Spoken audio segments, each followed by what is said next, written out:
All right, guys, we're back with another video. We got a ChatGPT making funny stories about us. Yes, got it. And whose phone are we gonna use? Can we use yours? Finn has his story. Well, what about me? Oh, Finn has his story ready. Yeah. Oh, okay. We'll just make stories on the thing. Well, Right? no, like you have to come. They get to story. make up their own story. Like you don't just go write a I'll funny just- story. Like you gotta be like write a funny story about Mason and I'll make give it about you my this. phone after I read this one. Okay. And then while Mason's reading, or no, wait, yeah, I don't know. Just Like you get to Okay, I'll create. make this one about you. Write a funny story about Tavis. the time Tavis and Mason got lost in a forest and survived off of Cheez-Its and pure stupidity. Wait, say the title again. The time Tavis and Mason got lost in a forest and survived off of Cheez-Its and pure stupidity. Okay. So one You Saturday, wait, and guys, I forgot to tell you that it's like if we laugh, we're out. Like as soon as he starts reading it and you laugh, like you're out. Well, you're not really out. It's Yeah, just I like don't know. you know what I mean. You just can't laugh. Yeah, you lose. Yeah. Oh, how about every time you laugh, you get like a point, and whoever has the Every most, time you laugh, you get We a always point. do challenges. Yeah, Yeah, let's just make it a normal and whoever video. gets the most points loses. Dude, we never do challenges. Our Yeah. old videos were never challenges. Our new videos had to be like something fun. Like they gotta see it in the title. What are they gonna be? Reading this shit? It's gonna be like challenge. When people see the word challenge, all our videos are challenges. No, but we what- gotta do something. Well, like, different. what's stopping you from laughing though? Like, if there's no punishment. yeah, exactly. Yeah, you're just gonna laugh. Well, Yeah, like the whole point of the video is not to laugh. yeah, well, it's just Fine, we'll just say making- try not to laugh. Yeah. Challenge. Dumbass. Like that's what it pretty much is. Yeah, but it's like every video, there's a punishment at the end. Just make it a normal video. When is where's the punishment? There was no. There was no punishment. It was just points. We're still waiting for you to wear your ugly outfit for video. Remember, Yeah. like a ripped shirt with that says "I love men." I don't know. So one Saturday, Tavis and Hey Kyle. Hi, Kyle. Don't. Did you get it on your finger? It left on my shirt. Are you filming? Yeah. So I shouldn't swear? No, you can swear. Wait. Every time you laugh, the other person gets a point, or you get a point, and the person with the most points is out. Like Yeah, they lose. whoever- Oh, the person with the most points loses. Yeah. Okay. Yeah, When but you they- laugh, they- you they get a get- point. Yeah. Okay. Every time you laugh, you get a point. That was so helpful. Like even if you laugh at the same story, if you laugh Fuck. at the same story, shut up, Davis. If you laugh at the same story twice, you get 2 points. Shut up, Okay, Tavis. start. Alright. So one Saturday, Tavis and Mason decide to become men by going I don't camping. know why I was trying not to laugh. By It's like going not to- funny, but it's funny. by going camping in the forest behind Mason's grandma's house. Mason said he watched Survivor once, and Tavis had a lighter he found in the couch, so they figured they were fully prepared for nature. They bring, We should reenact them like we did with the Halloween one. oh yeah, Oh, yeah, I yeah, can yeah. do that. They bring half a tent, one flashlight with no batteries, a box of Cheez-Its, and a goldfish in a plastic bag named Captain Steve. Things go wrong immediately. Mason swears, "It's following us!" Tavis yells, "Trees don't have legs, dumbass." But he's also whispering to the goldfish for advice. By nightfall, they realize they're 100% lost. Tavis tries to start a fire by rubbing 2 Cheez-Its together. Mason is yelling, "Oh, laugh." Mason is yelling at a squirrel because he thinks it stole their GPS, but they didn't even bring one. They decide to build a shelter. Rabbit. It's just 4 Is he still sticks. GPS? It's just 4 sticks leaning against a stump. Tavis calls it. The fort of manliness. It collapses in 2 minutes. They sleep under it anyways. It rains. Mason's hard.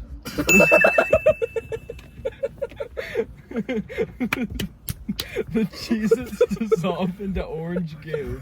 Mason makes some orange goo. Mason's hard. Like, bro, what? Mason cries softly into Is that- his wait, sleeping what? bag. Wait, is this how many laughs is that? I Every don't time know. you rebreathe and laugh, it's a point. Does not count. I'm joking, kid. That was just 1 laugh. So you have 2 laughs. Mason cries softly into his sleeping bag. He doesn't like being hard. Dude, what the fuck What does kind that of story mean? is this? What do you mean I don't like being I hard? added that part myself. Oh, okay, that's why. I was like, no, AI have said that. In the morning, they're starving. Tavis said, I read online that moss is edible. Mason eats some. Turns out it was an old wet sock. He still says it wasn't that bad, just a little crusty. They spend the next few hours trying to signal a rescue plane by waving Captain Steve in the air like a glow stick. Eventually, Poor Captain Steve. a dude. park ranger finds them because someone reported two weird kids screaming at the trees and holding a fish like a walkie-talkie. When the ranger asks what they were doing, Mason says, "We were surviving like legends." Tavis adds, "We've invented a new language made entirely of bird noises." This is your guys' part. Make some bird noises. The ranger just stares and That's says, so fucking stupid. "You were 50 feet from the parking lot the entire time." From that day on, the school banned them from joining outdoor ed, and Captain Steve now lives safely in a tank because he's the only one in the group with survival instincts. Nice. Nice, yeah. Is that it? Yeah, Okay, my turn. Wait, I have a story already. Yeah, but I want to write mine. it's Okay, right in that The order. sequel I'll Tavis- read mine though. Wait, can I make my own? Yeah, make your own. Here, I'll write mine. Tavis and the Sock of Destiny. Wait, why is it me? Because I said I was gonna write one about you. In the quaint town of Crumbleville, there lived a young man named Tavis. Now, Tavis was a pretty average dude. He liked video games, burritos, and avoiding responsibilities. But he had one very not-so-average trait, his undying affection for a crusty old sock. This wasn't any sock. Oh no, the sock had history. Legend has it, Tavis first discovered the sock under his bed during the great cleaning of 2019. It was stiff, misshapen, and smelled faintly of corn chips and teenage regret. What the fuck? Okay, I got loud. I just realized, what the fuck they mean teenage regret? Wait, if he laughs at his own story, he gets a point, right? I don't think No. so. Oh. Instead of throwing it out like a normal human, Tavis held it up like Simba in the Lion. That counts as a laugh too. Okay, fuck me. I already have 2 laughs. Oh my gosh. Simba Simba from the and Lion Lion King is King. crazy. It's like That's crazy. You shall be named Sir Crustalot. And so their bizarre bond began. Once he even tried to take it on a date, but his date ran away mid-salad after he whispered to the sock, "You complete me." Oh my gosh. People in Crumbleville started whispering, "There goes the sock guy," they'd say, as he strut down the street like a man who knew his crusty companion was superior to all others. Things escalated when Tavis tried to enter Sir Crustalot in the town's annual pet parade. He's got personality, I Tavis thought you were just insisted. gonna say enter Sir Crustalot. Oh. As the sock flopped lifelessly from its leash, the judges awarded him the most disturbing entry and a free therapy voucher. But Tavis didn't care. To him, Sir Crustalot wasn't just a sock. He was a friend, a confidant, a crispy relic of simpler times. Sure, he'd occasionally get stuck to the ceiling fan if left unattended. But love is love. One day, a washing machine salesman offered Tavis a free appliance. For the love of sanity, the man pleaded, "Just wash the sock." Tavis gasped. "Watch Sir Crumsalot? That's like putting the Mona Lisa in a slip and slide." Eventually, Tavis found fame, not as a rock star or influencer, but as the face of Crust Ease, TM, a powerful sock decruster. Sir Crustalot was retired, encased in a glass box with the words, "May your crunch echo through eternity." And Tavis, he lived happily ever after, slightly weirder than most, but proud of the sock that started it all. Fuck. Well, that's a good story. That's a pretty good story. Very interesting. Yeah, I didn't. Teenage regret. Like, what the fuck? Yeah, that was what got me. No, the... The whole thing Yeah, almost got me. I yeah, was like yeah. trying not to laugh the entire time. Okay, this is Mason and the Crusty Relic of Love. Ooh. Once upon a time, at Dumblewort School of Wizardy and Stains, Mason stumbled upon an object so powerful, so ancient, so horrifying, it changed his life forever. It was lying on the common room floor, glowing slightly, smelling faintly of old soap and broken dreams. It was Finn's crusty underwear. Mason, don't touch that, Finn said, casually eating cereal with a wand. Mason picked them up like they were a holy relic. Oh yeah. Mason picked them up like they were a holy relic. Finn, these are more than underwear. These are history. They've been through these things. They know pain. Finn blinked. Bro, they've been under my bed since grade 6. They're basically a biohazard. But Mason was already enchanted. He carried the crusty onions everywhere. He gave them a name, Sir Stiffalot. He sewed them a tiny wizard wand hat. Wait, a tiny wizard hat. He brought them to class and whispered answers. Wait, what? He brought them to class and whispered him answers into them during tests. He still failed. Professor Grizzlegrump banned them from the potion lab after Mason dipped them in a lava potion. Bring out their neutral scent. 3 students passed out instantly. Things got worse. One night during a full moon, Mason stood on the roof of Doubleworts with the underwear held high, yelling, "I love you, Sir Stiffalot. I don't care what they say. You complete me."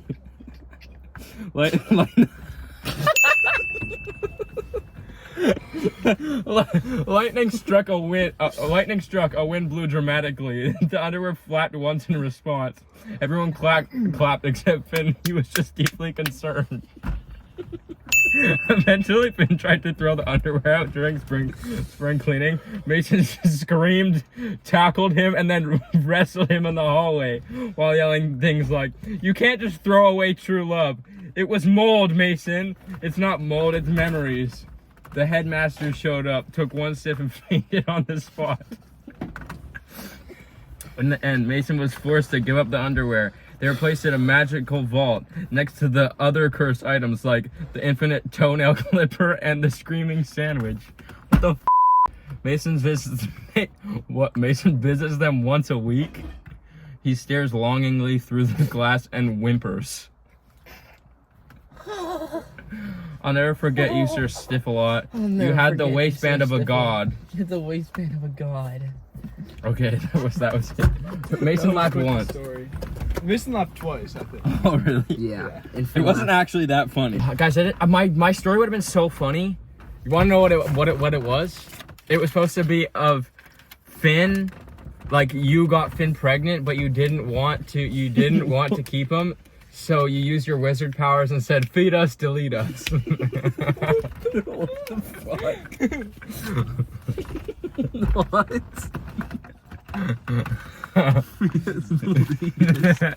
I got been pregnant. Oh, I have a good one. It's about Mason again. Dude, make one about Finn, not me.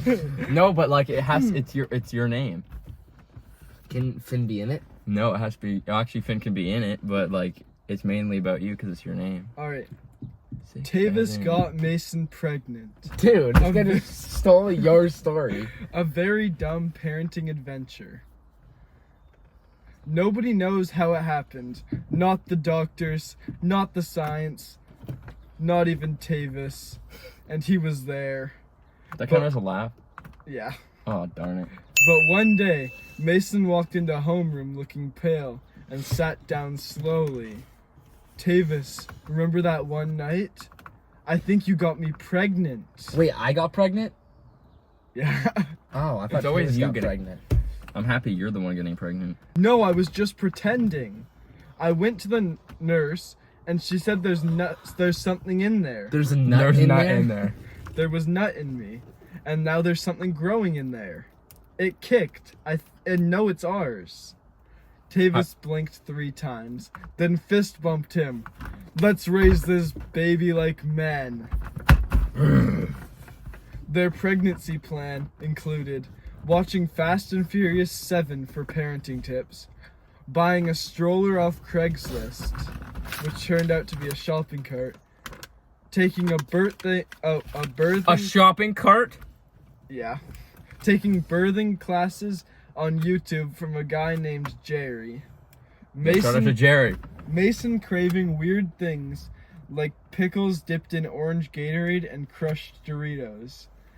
That sounds kind of good. Tavis knitting a baby blanket that said, YOLO. They told everyone their baby name in advance. Crane Jr. Beef Supreme if it's a boy, What? Chardonnay Lightning if it's a girl, or just Vibes if it grows up to be a SoundCloud rapper. That does not say that. Yes, it does, I swear. Bro. Vibes? Yeah. Mason went into labor at Walmart in the freezer aisle next to the frozen taquitos. Tavis panicked and yelled, "Is there a doctor in the ice cream section?" Where the f would a doctor be in the ice A cream retired dentist came over and looked at Mason and said, "Yep, that baby's coming faster than a lawn chair on a hill." Or The Mason fuck when he does that sees a... It does not say that. Yeah, it does not say that. Stop adding shit. Stop adding shit, Okay. dude. You're such a You're parrot. such a fucking parrot. Yeah, I knew it. Yeah, That's I know. why you guys had a baby. You guys are obviously head over heels for each other. Wait. Mason held the baby up and cried, "It's got Tavis's nose." Tavis sobbed, "And it's got your chin and your weird mole."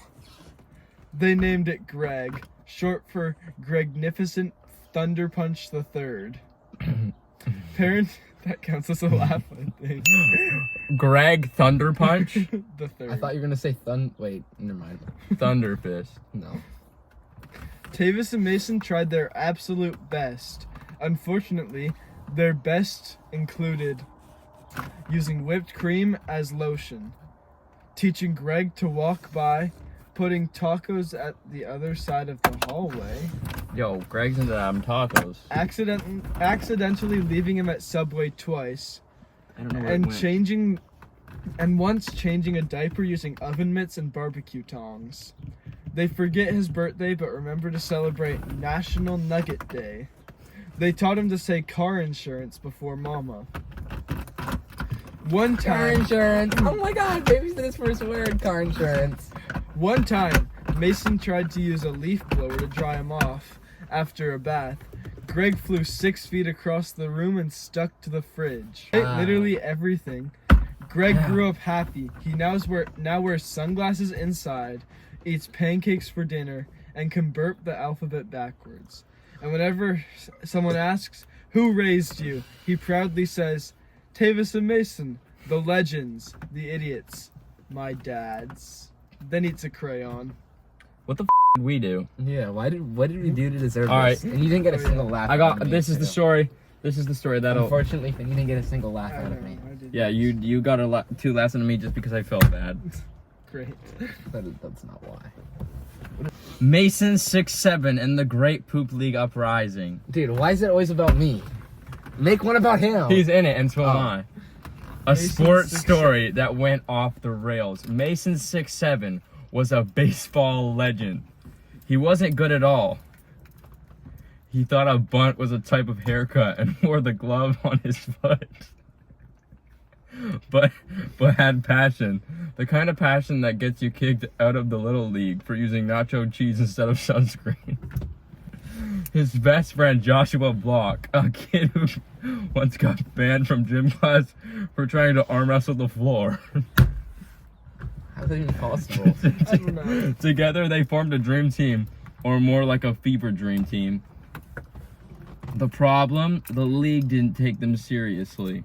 Mason 6'7" tried to start his own baseball league, the POOP League. Haha, poop. Finn and Davis said it stood for "Please only offer pancakes." What the fuck? But they...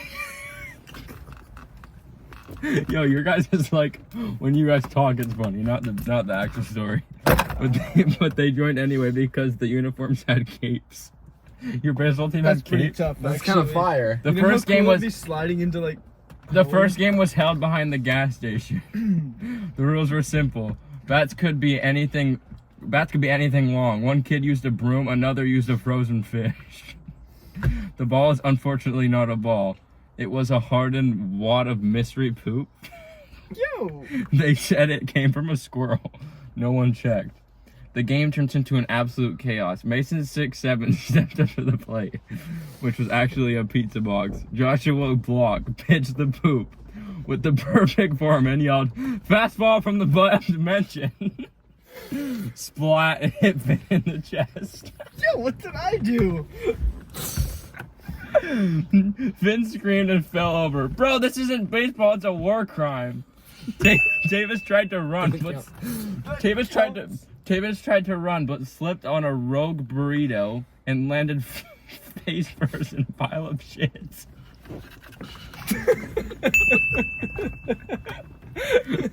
Suddenly, the entire game turned into a boo-throwing frenzy. Kids were launching it like grenades. Someone yelled, "Catch this, loser," and launched a diaper over the fence. An old lady in a mobility scooter got hit and just drove away muttering, "Not again." The escape. The school janitor, Mr. Wiggles, spotted the chaos from a distance and hit the siren, which was just him yelling, "Wiggles warning," over a megaphone. Mason 6'7" and Joshua Block took off running. Tavis screamed, "We'll all be suspended until we're 40. Finn, covered in poop, just lay there like a sad pancake. The aftermath. The POOP League was officially shut down. Mason 6'7" and Joshua Block were banned from sports and plumbing class. But to this day, behind the gas station, you can still see the faded scoreboard. Team Poop has 8 and Team Dignity has 0. And carved into the fence, the legendary quote, "Mason 6'7", and so was the poop." Wait, what?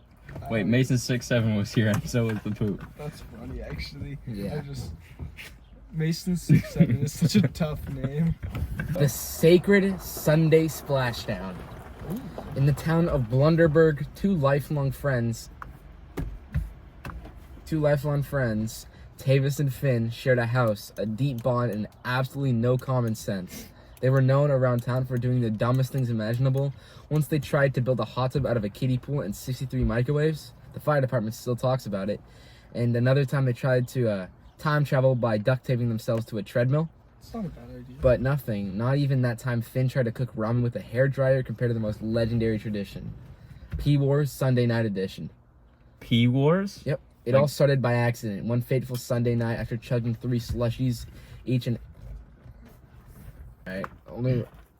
Losing a very intense... One fateful Sunday night after chugging 3 slushies each and losing a very intense Mario Kart match, they both sprinted to the only working bathroom in the house.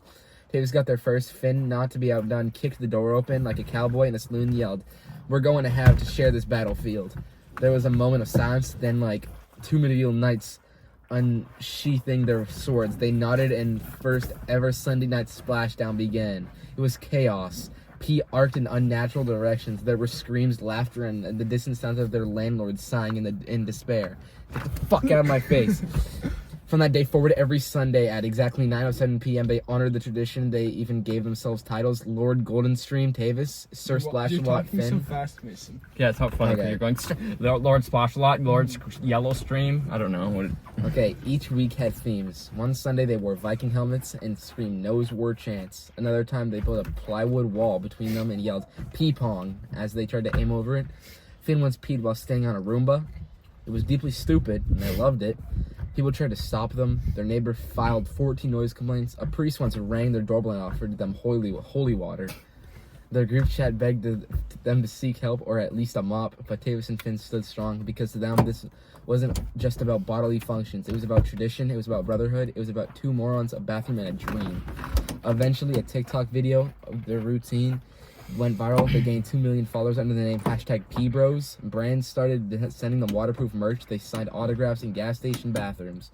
They had made it. And every Sunday night, as they stood shoulder to shoulder, laughing like idiots and yelling things for honor, for streams, they knew one thing for sure: some friendships are weird, some traditions are dumb, but this one was P-licious. That shit was not funny. Mason knew it's crazy. What? I don't know. The fact that you're still fucking talking? Fuck you. Yeah, fuck you.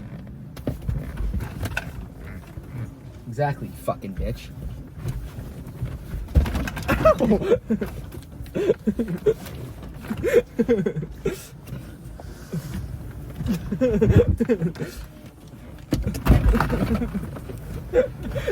Do not bite me again.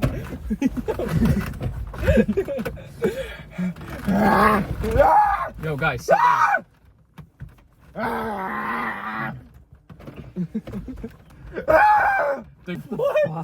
Yo, Hey, fuck you. nothing fancy.